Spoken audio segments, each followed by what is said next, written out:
దినమును గూర్చి అతిశయపడకము. ఏ దినమున ఏది సంభవించినో అది నీకు తెలియదు.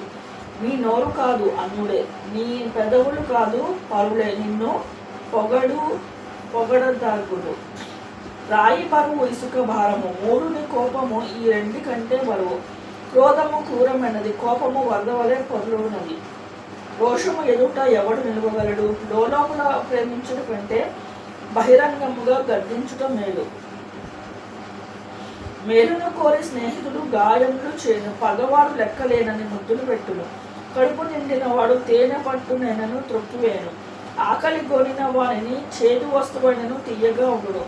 అది ఇల్లు విడిచి తిరుగువాడు గూడు విడిచి తిరుగు పక్షితో సమానుడు. తైలమును అత్తరును హృదయమును సంతోషపరచునట్లు చెలికాని హృదయంలో నుండి వచ్చు మధురమైన మాటలు హృదయమును సంతోషపరచును. నీ స్నేహితునైనను నీ తండ్రి స్నేహితునైనను విడిచిపెట్టకము. నీకు ఆపద కలిగిన దినమందు నీ సహోదరుని ఇంటికి వెళ్ళకము. దూరంలో ఉన్న సహోదరుని కంటే దగ్గరలో ఉన్న పొరుగువాడు వాసి. నా కుమారుడా, జ్ఞానమును సంపాదించి నా హృదయమును సంతోషపరచుము. అప్పుడు నన్ను నిందించు వారితో నేను ధైర్యంగా మాట్లాడును. బుద్ధిమంతుడు అపాయము వచ్చుట చూచి దాగును. జ్ఞానము లేనివాడు యోచింపక ఆపదలో పడుడు. ఎదుటివారి కొరకు పూటబడిన వాని వస్త్రము పుచ్చుకొను. పరుల కొరకు పూటబడిన వాని వలన కొదువ పెట్టించుము.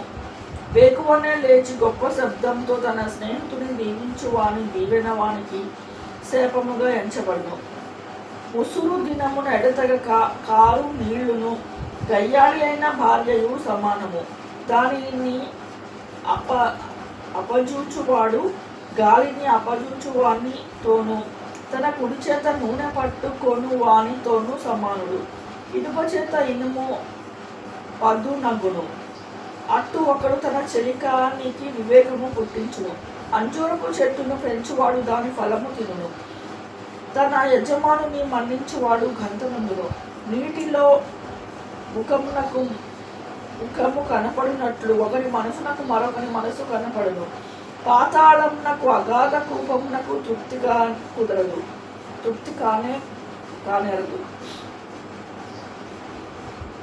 అలాగున్న నరుల దృష్టి తృప్తి కానేరదు. మూస చేత వెండిని, కొలిమి చేత బంగారును, తాను పొందిన కీర్తి చేత నరుని పరిశోధించవచ్చును. మూడుని రోటిలోని గోధుమలలో వేసి రోకటి దంచినను వాని మూడత వాని వదిలిపోదు. నీ పశువుల స్థితి జాగ్రత్తగా తెలుసుకొనుము. నీ మందల యందు మనస్సు ఉంచుము.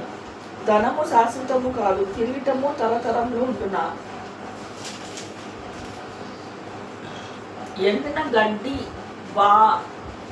వామి వేయబడెను, పచ్చిక కనపడుచున్నది. కొండగడ్డి ఏరబడి ఉన్నది. నీ వస్త్రముల కొరకు గొర్రె పిల్లలున్నవి. ఒక చేని క్రయధనమునకు పొట్టేళ్లు సరిపోను. నీ ఆహారమునకు, నీ ఇంటి వారి ఆహారమునకు, నీ పని కత్తెర జీవమునకు మేకపాలు సమృద్ధి అగును.